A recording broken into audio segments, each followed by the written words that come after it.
மாவட்டம் உதகையில் குதிரை பந்தய மைதானம் தோட்டக்கலைத்துறையின் கீழ் கொண்டு வந்ததை தொடர்ந்து மரக்கன்று நடப்பட்டு பூங்கா அமைக்கும் பணியை அமைச்சர்கள் எம்.ஆர்.கே. பன்னீர்செல்வம் மற்றும் சுற்றுலாத்துறை அமைச்சர் க. ராமச்சந்திரன் ஆகியோர் தொடங்கி வைத்தனர். இதனைத் தொடர்ந்து உதகை தமிழக விருந்தினர் மாளிகையில் வேளாண்மைத்துறை அதிகாரிகளின் ஆலோசனைக் கூட்டம் நடைபெற்றது. கூட்டத்திற்கு பின் அமைச்சர் எம்.ஆர்.கே. பன்னீர்செல்வம் செய்தியாளர்களை சந்தித்து பேசினார். அப்போது பேசிய அவர், டெல்லியில் கேரட் 20 கிலோ என வாங்கி வந்து அதனை ஊட்டி கேரட்டுடன் கலந்தோ அல்லது தனியாகவோ இடைத்தரகர்கள் ஊட்டி கேரட் என்று விற்பனை செய்வது தொடர்பாக நடவடிக்கை எடுக்கப்படுமா என்று செய்தியாளர்கள் கேள்வி எழுப்பினர். அதற்கு பதிலளித்த அவர், இதுகுறித்து வேளாண்துறை அதிகாரிகள் விசாரித்து நடவடிக்கை எடுக்கப்படும் என தெரிவித்தார். மேலும் கிராமப்புற விவசாயிகள் பயனடையும் வகையில் பல்வேறு திட்டங்கள் அரசின் சார்பில் கொண்டுவரப்பட உள்ளதாகவும், நீலகிரியில் குளிரூட்டப்பட்ட கிடங்கு தேவை என்ற சூழலில் அது அமைத்து தரப்படும் என்று கூறினார். நீலகிரி விவசாயிகளுக்கு என்னென்ன தேவைகள் சம்பந்தமாக இப்போ அதே போல் அதிகாரிகள் கேட்டாங்க. என்னென்ன தேவைகள் இதெல்லாம் அதிகமாக காய்கறிகள் மலைப்பயிர்கள் விளைவிக்க வேண்டும். அதுக்கு தான் நாங்கள் வந்து ஆய்வு செஞ்சுருக்கோம். இன்னும் தேவைகள் என்னென்ன டெக்னிக்கலாக என்ன தேவைகள் இருக்குது சொல்லிட்டு இருக்கோம். இன்னும் துரிதமாக பணியாற்ற வேண்டும், கிராம விவசாயிகள் சந்திக்க வேண்டும் என்று அறிவுறுத்தப்பட்டிருக்கிறது. அதிகமாக சந்தித்து அதிகமாக அவர்கள் ஒரு தோழனாக அதிகாரிகள் பணியாற்ற வேண்டும் என்று என அரசாங்கம் அதே போல சில சம்பந்தமாகவும் அங்கே கூறினார். அமைச்சர்களும் கூறினார்கள், மாவட்ட ஆட்சியர் அதுக்கு நடவடிக்கை எடுக்க வேண்டும் என்று அறிவித்தார்.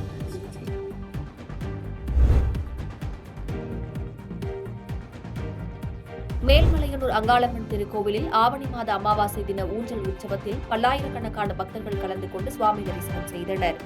விழுப்புரம் மாவட்டம் செஞ்சி அடுத்த மேல்மலையனூர் பகுதியில் அமைந்துள்ள புகழ்பெற்ற அங்காளம்மன் கோவிலில் ஆனி மாத அமாவாசையை ஒட்டி அதிகாலை முதலே நடை திறக்கப்பட்டு அங்காளம்மனுக்கு சிறப்பு அபிஷேகம் செய்யப்பட்டது. இதனைத் தொடர்ந்து நெய்வேத்திய தீபாராதனையும் நடைபெற்றது. அமாவாசை தினம் என்பதால் காலை முதலே ஏராளமான பக்தர்கள் சுவாமி தரிசனம் செய்ய அனுமதிக்கப்பட்டனர். இதனைத் தொடர்ந்து இரவு 10:30 மணிக்கு மேல் உற்சவம் தொடங்கி நடைபெற்றது. முன்னதாக கோவில் நிர்வாகம் சார்பில் பல்வேறு பாதுகாப்பு நடவடிக்கைகள் ஏற்பாடு செய்யப்பட்டிருந்தன. பாதுகாப்பு பணியில் 300க்கும் மேற்பட்ட போலீசார் ஈடுபட்டிருந்தனர்.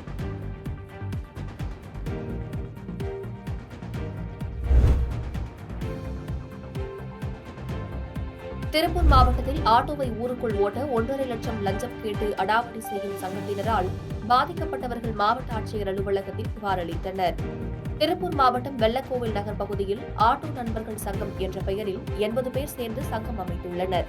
அந்த சங்கத்தில் இல்லாதவர்களை நகர் பகுதியில் ஆட்டோ ஓட்ட அனுமதிக்க மறுப்பதாகவும், தங்களை நகருக்கு வெளியே மட்டுமே ஓட்ட வேண்டும் என மிரட்டல் விடுத்து வருவதாகவும் கூறி வெள்ளக்கோவில் பகுதியைச் சேர்ந்த ஆட்டோ ஓட்டுநர்கள் மாவட்ட ஆட்சியர் அலுவலகத்தில் புகார் மனு அளித்தனர்.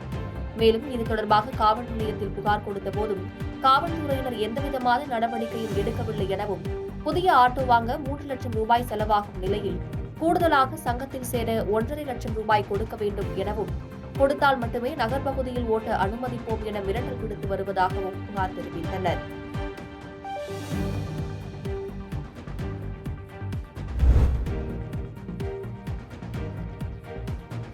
கரூரில் நில மோசடி வழக்கில் சிபிசிஐடி போலீசாரால் கைது செய்யப்பட்ட முன்னாள் அமைச்சர் எம்.ஆர். விஜயபாஸ்கரின் தம்பிக்கு 10 நாட்கள் நீதிமன்ற காவலில் வைக்க உத்தரவிடப்பட்டுள்ளது.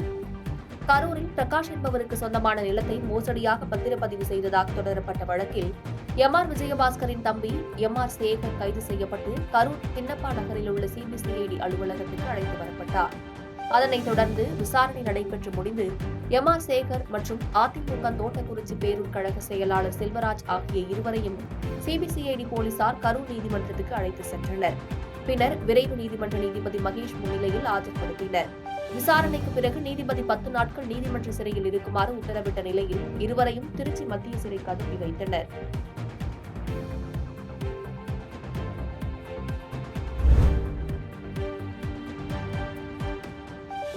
புதுக்கோட்டையில் அங்கன்வாடி ஊழியர் மற்றும் உதவியாளர் சங்கத்தின் சார்பில் கோரிக்கையை நிறைவேற்ற வலியுறுத்தி உள்ளிருப்பு போராட்டத்தில் ஈடுபட்டனர்.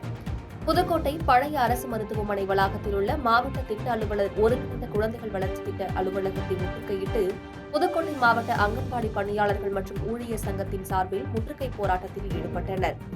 இதில் புதுக்கோட்டை மாவட்டத்தில் அங்கன்வாடி பணியாளர்களாக 10 வருடம் பணி முடித்த உதவியாளர்களுக்கு பணி உயர்வு வழங்க வேண்டும் எனவும், 5 வருடம் பணி முடித்த ஊழியர்களுக்கு குறு மையத்திலிருந்து முதன்மை மையத்திற்கு பணி உயர்வு வழங்க வேண்டும், மேலும் காலி பணியிடங்களை நிரப்ப வேண்டும் உள்ளிட்ட கோரிக்கைகளை வலியுறுத்தினர். பாதகம் செய்பவரை கண்டால் நாம் பயங்கொள்ளலாகாது பாப்பா, மோதி மிதித்து விடு பாப்பா, அவர் முகத்தில் உமிழ்ந்து விடு பாப்பா. அண்மை செய்திகளை உடனுக்குடன் தெரிந்து கொள்ள இணைந்திருங்கள் இயம்நாடு தொலைக்காட்சியுடன்.